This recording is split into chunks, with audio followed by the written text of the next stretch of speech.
3 राज्यों के विधानसभा चुनाव में मिली हार के बाद कांग्रेस अब अगले साल के लोकसभा चुनाव की तैयारी में जुट गई है। पार्टी ने इसके लिए क्राउड फंडिंग शुरू कर दी है। क्राउड फंडिंग मतलब लोगों से पैसा जुटाना। कांग्रेस के राष्ट्रीय अध्यक्ष मल्लिकार्जुन खड़गे ने सोमवार को दिल्ली से इस अभियान की शुरुआत कर दी। इस अभियान को डोनेट फॉर देश यानी देश के लिए दान का नाम दिया गया है। इस अभियान के तहत 138 रुपए, 1380 रुपए, 13,800 रुपए और 1,38,000 रुपए का चंदा मांगा जा रहा है। खुद मल्लिकार्जुन खड़गे ने 1,38,000 रुपए डोनेट कर इस अभियान की शुरुआत की।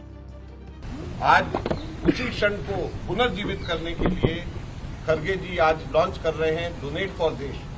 कांग्रेस के गौरवशाली 138 वर्ष पूरे हुए और वो 138 वर्ष पूरे होने पे खड़गे जी आज कांग्रेस के लिए डोनेट कर रहे हैं और मुझे खुशी है ये बताते हुए कि खड़गे जी 1,38,000 रुपए आज कांग्रेस पार्टी के लिए डोनेट कर रहे हैं।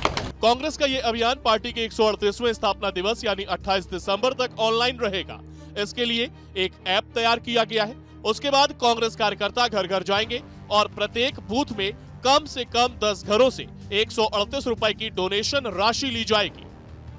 छोटे छोटे डोनर्स के पास हम अपना डोनेशन लेके देश को बना सकते हैं, क्योंकि सिर्फ अमीरों के ऊपर ही अगर आप भरोसा करके काम करते जाएंगे तो ये कल के दिन उनके कार्यक्रम को और उनके पॉलिसीज को हमको मानना पड़ता है।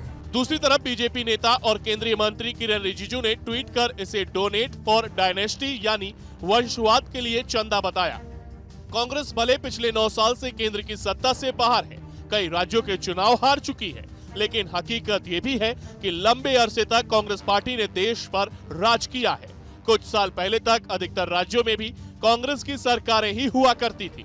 आज भी कांग्रेस के कार्यकर्ता देश भर में फैले हुए हैं और पार्टी में आज भी बेशुमार दौलत वाले नेताओं की बड़ी फौज है। और ऐसे में सवाल उठता है कि क्या 138 साल पुरानी पार्टी को आखिर क्राउड फंडिंग की जरूरत क्यों पड़ गई? क्या दुनिया की सबसे पुरानी पार्टी के पास चुनाव लड़ने के लिए पैसा नहीं बचा है? कुछ हद तक ये बात सही भी है कि कांग्रेस के खजाने में अब उतना पैसा नहीं बचा है। पहले केंद्र की सत्ता गई और फिर धीरे धीरे कई राज्य हाथ से चले गए, जिसका सीधा असर पार्टी के खजाने पर पड़ा। खाली हो गया है कांग्रेस का खजाना। एडीआर की जनवरी 2023 की रिपोर्ट के मुताबिक वित्त वर्ष 2021-22 के दौरान बीजेपी की आय 1,917.12 करोड़ रुपए थी, जो कि बाकी की 7 राष्ट्रीय पार्टियों की आमदनी के आधे से ज्यादा थी।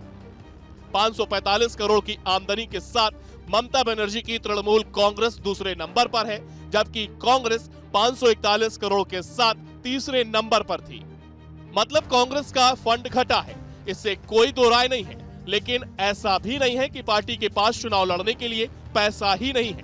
क्राउड फंडिंग का एक मकसद फंड जुटाना तो है ही, लेकिन इसके साथ ही पार्टी 2024 चुनाव से पहले खुद को जनता से कनेक्ट करना चाहती है और यह अभियान पार्टी के कार्यकर्ताओं और जनता को एक दूसरे से कनेक्ट करने में मदद करेगा।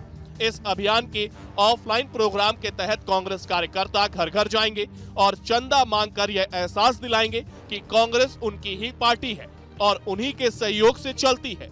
लंबे अरसे से कांग्रेस पर अमीरों की पार्टी होने का ठप्पा लगा हुआ है और इस अभियान का एक और फायदा होगा, जनता से जुड़ाव तो होगा ही और दूसरा इसी बहाने हार से बेजान पड़े कार्यकर्ता नए जोश के साथ एक्टिव हो जाएंगे, जो कि 2024 चुनाव के लिहाज से बहुत जरूरी है। कांग्रेस पर लंबे समय से भ्रष्टाचार में लिप्त होने के आरोप लगे हैं और इस अभियान के जरिए पार्टी की सोच कुछ हद तक इन आरोपों से बेदाग होने की भी है और इससे एक संदेश जाएगा कि भ्रष्टाचार का पैसा होता तो हम आपके पास छोटा सा चंदा मांगने क्यों आते। हालांकि कांग्रेस का कहना है कि यह अभियान पार्टी की 138 साल की यात्रा का जश्न है और ये पहल 1920-21 में महात्मा गांधी के ऐतिहासिक तिलक स्वराज कोष से प्रेरित है। आपको बता दें कि असहयोग आंदोलन के दौरान महात्मा गांधी ने बाल गंगाधर तिलक के नाम पर तिलक स्वराज फंड की स्थापना की थी और पूरे देश से दान देने की अपील की थी। तब लोगों ने खूब बढ़ चढ़कर दान किया था। उस समय क्राउड फंडिंग से 1 करोड़ रुपए जुटाए गए थे। अब कांग्रेस उसी राह पर चलने की तैयारी में है। अब समझते हैं कि क्राउड फंडिंग क्या है। क्या है क्राउड फंडिंग? क्राउड फंडिंग जैसा कि नाम से ही साफ है, भीड़ से पैसा जुटाना, सामाजिक कल्याण, किसी खास प्रोजेक्ट या बिजनेस वेंचर के लिए आम जनता से छोटी छोटी रकम जुटाने की प्रक्रिया क्राउड फंडिंग कहलाती है। कई बार ये मदद लोगों से नगद के रूप में ली जाती है, लेकिन बदलती दुनिया में अब क्राउड फंडिंग भी डिजिटलाइज हो गई है। अब इसके लिए वेबसाइट, ऐप या वेब आधारित प्लेटफॉर्म या सोशल नेटवर्किंग का इस्तेमाल किया जाता है। इसके जरिए फंड जुटाने वाला व्यक्ति या संस्था संभावित दान देने वालों या निवेशकों को फंड जुटाने की वजह बताता है। मुहिम में आम जनता कैसे योगदान कर सकती है, उसका भी पूरा ब्यौरा दिया जाता है। डिजिटल दौर में क्राउड फंडिंग का कॉन्सेप्ट तेजी से बढ़ा है। कई बार आपने सोशल मीडिया पर देखा होगा कि कभी किसी के इलाज के लिए तो कभी किसी जरूरतमंद की मदद के लिए, कभी किसी नए स्टार्टअप के सपोर्ट के लिए क्राउड फंडिंग की अपील की जाती है। राजनीति में भी क्राउड फंडिंग कोई नई बात नहीं है। कुछ समय पहले बीजेपी ने भी अटल बिहारी वाजपेयी की 97वीं जयंती पर बीजेपी फंड में चंदा देने का अभियान शुरू किया था। खुद प्रधानमंत्री नरेंद्र मोदी और बीजेपी के दूसरे बड़े नेताओं ने सोशल मीडिया पर 1,000 रुपए की पर्ची सोशल मीडिया पर शेयर की थी। इसके पहले भी पॉलिटिकल क्राउड फंडिंग के कई मामले रहे हैं। दरअसल क्राउड फंडिंग का कॉन्सेप्ट अमेरिका का है। वहाँ रिपब्लिकन और डेमोक्रेटिक दोनों ही पार्टियां क्राउड फंडिंग करती हैं। भारत में अक्सर वाम विचारधारा वाली पार्टियां आपको बीच सड़क पर क्राउड फंडिंग करती दिख जाती हैं।